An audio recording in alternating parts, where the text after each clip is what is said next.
Well, where were you 50 years ago this weekend? If you were alive, many Americans were in front of their television sets watching as the Beatles arrived in the U.S. I was in diapers, and after that, the music was never the same. News Channel 3 senior reporter John Palmentary joins us with a look back through the eyes of a 60s music historian. John. That's right. It's an exciting time for everyone. And, you know, they were welcomed by screams and beyond the young teenage girls crying and screaming and weeping and cheering over John, Paul, George, and Ringo. We all seemed to pay attention to the Beatles and all they did, from their music to their politics and their religious views.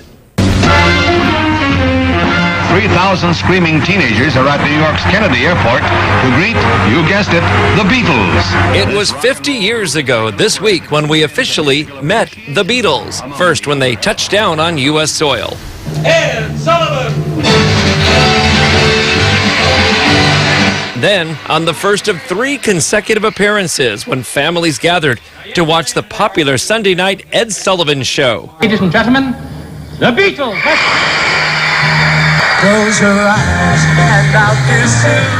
Tomorrow I'll miss you. They brought us energy, big smiles, mop-top hairdos, and songs we could all sing to. I think it was largely the Beatles' personalities that made them so acceptable.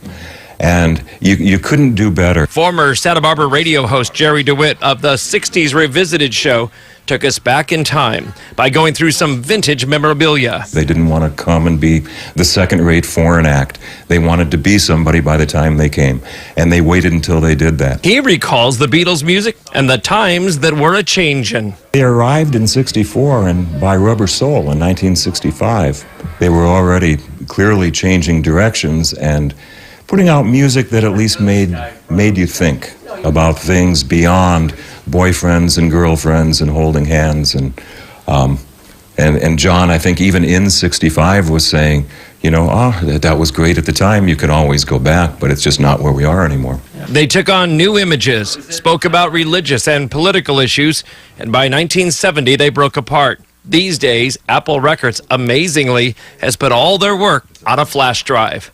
Here it is, everything the Beatles ever did. From their music on The Ed Sullivan Show to their comments about world issues, the Beatles struck a resounding chord 50 years ago this week. Yeah, it's hard to take one away from the other, but the Beatles you have to point to as the ones who brought it all together.